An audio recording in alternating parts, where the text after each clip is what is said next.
Hello friends, चलिए आज हम पढ़ने वाले हैं साधारण ब्याज। और साधारण ब्याज का ये फर्स्ट पार्ट है, ठीक है ना।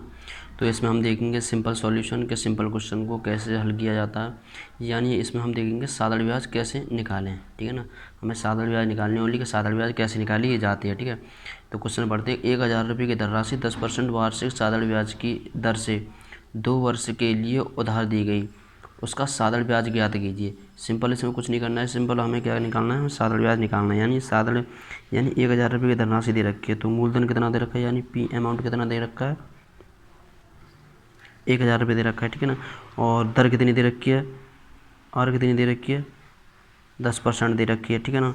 और उसमें समय कितना दे रखा है, यानी टाइम दे रखा है हमें 2 वर्ष। इसे बोलते हैं हम मूलधन, इसे बोलते हैं हम दर, और इसे बोलते हैं हम समय। तो एक फॉर्मूला होता है जो कि आप सभी लोगों को पता होता है उसका, साधारण ब्याज बराबर के मूलधन गुणे में दर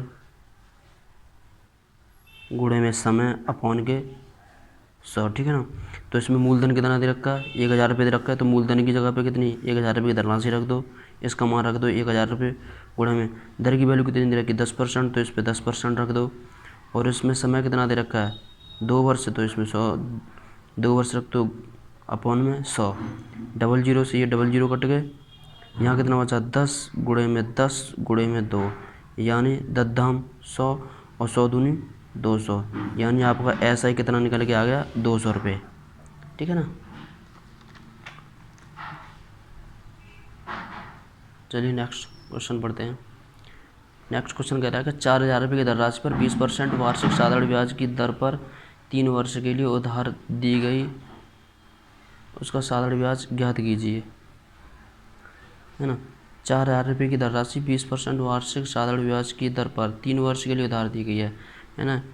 तो उसका मूलधन कितना दे रखा है, उसका मूलधन यानी प्रिंसिपल अमाउंट कितना दे रखा है, 4000 रुपये दे रखा है उसका अमाउंट। और दर कितनी दे रखी है, उसकी दर दे रखी है 20%। और उसका समय कितना दे रखा है, उसका समय दे रखा है 3 वर्ष, है ना। वो कह रहा है कि 4000 रुपये की धनराशि पर 20% साधारण ब्याज की दर पर 3 वर्ष के लिए उधार दी गई, उसका साधारण ब्याज ज्ञात कीजिए। तो साधारण ब्याज का फॉर्मूला होता है साधारण ब्याज बराबर के मूलधन गुणे में समय गुणे में दर। देखिए समय और दर को आगे पीछे कर सकते हैं, इसमें कोई दिक्कत नहीं है, ठीक है ना। तो अपॉन में 100, तो मूलधन कितना दे रखा है उसमें 4000 रुपये, अपॉन में समय कितना दे रखा है 20%, और बस समय कितना दे रखा है 3 वर्ष। सॉरी, मैंने दर आगे लिख दिया और समय पीछे लिख देता हूँ, ठीक है ना। तो समय कितना दे रखा है 3 वर्ष, इससे आगे पीछे कर सकते हो, इसमें कोई दिक्कत नहीं है, ठीक है ना। अपॉन में 100, डबल जीरो से ये डबल जीरो कट गए, और 40 गुणे में 20 गुणे में 3, यानी 4 दूनी 8, 800 इंटू 3, यानी 8 × 2400 रुपये, ठीक है ना। ये आपका क्या निकला, ये आपका निकला 40 दूनी 800 हो गया, 40 इंटू 20 का गुणा करेंगे तो ये 800 हो जाएगा, गुणे में 3, 8 × 24, यानी 2400 रुपये हो गया ये, ठीक है ना। आपका क्या हो गया, ये ऐसा ही हो गया, यानी सिंपल इंटरेस्ट आपका निकल के आ गया साधारण ब्याज।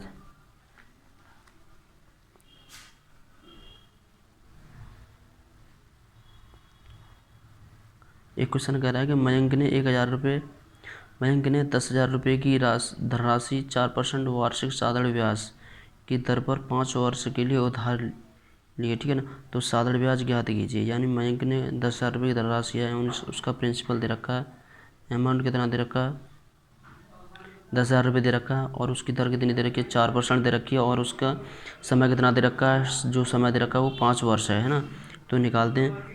तो ऐसा ही बराबर के कितना होता है उसका, ऐसा ही बराबर के होता है P गुणे में R गुणे में T अपॉन के। सो यही तो फार्मूला होता है। तो इसका अमाउंट रख दो, अमाउंट कितना दे रखा है 1000 रुपये, तो 1000 गुणे में R है, यानी दर कितनी दे रखी है 4, तो 4 गुणे में समय कितना दे रखा है 5, तो अपन में 5 गुणे में 5 आ जाएगा, अपन में कितना आ जाएगा 100 आ जाएगा, यानी इसे काट दो, डबल जीरो से ये डबल जीरो कट जाएगा, ठीक है ना। और ये हो जाएगा कितना 4 पंजे 20 और 20 का गुणा जब 10 में करेंगे तो कितना हो जाएगा जी 200 रुपये। यानी आपका SI कितना निकल के आ गया 200 रुपये निकल के आ गया। ठीक है ना।